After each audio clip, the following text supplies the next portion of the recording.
and welcome to Graceville, where God's love is everywhere.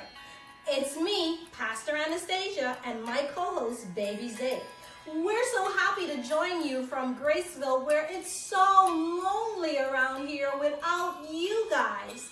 Well, today we want to share some good news with you. Although there's so much bad news going on in the world today. Our message for you today, our theme is share some kindness. Can you say it with me? Share some kindness. Great job, boys and girls. You sound wonderful out there. And our key text for today is found in Ephesians 4 verse 32, which says, be kind to one another. Can you say that with me? Be kind to one another. Great job. Can you repeat it again? Great. You sound wonderful out there.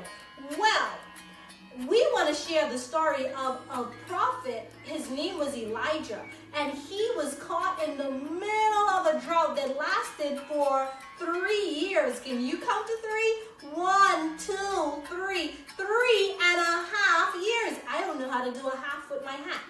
But this drought was going on for so long. There was no food anywhere. Could you imagine going to the grocery store and there's no food in the stores?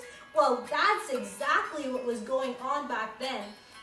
God said to Elijah, I want you to go down to the house of a woman, a widow in Zarephath, and she is going to provide food for you.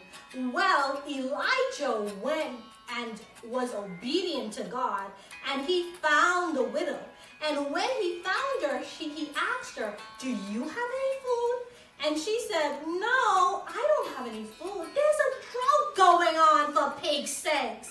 Well, all I have is just a little bit of oil and a little bit of flour, and I'm going to make my last bread to share with my son and I. Elijah said, I know it's really hard right now, but can you still share with me?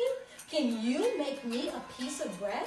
And so she made the bread and she gave it to Elijah, just like God had instructed her to, because God pressed it on her heart. And she shared.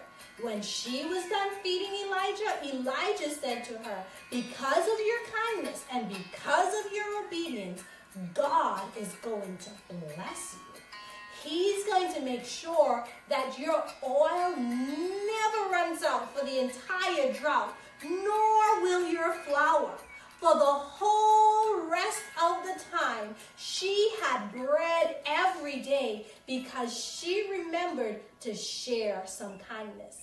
Boys and girls, I know you're saying with all that's going on, with parents having a hard time with their jobs and all these things, it's hard to share kindness, especially with social distancing.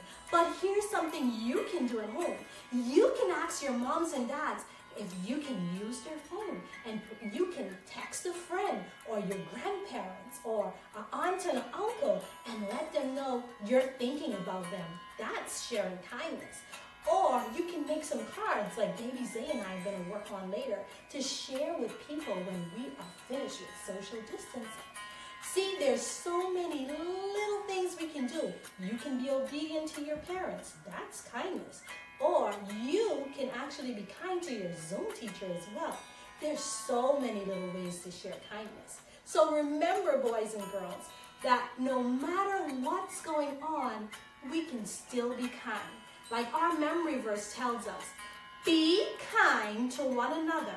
And I want you to be kind to everyone, because God wants us to share. Until next time, Baby Zay and I are looking forward to seeing you again right here at Graceville.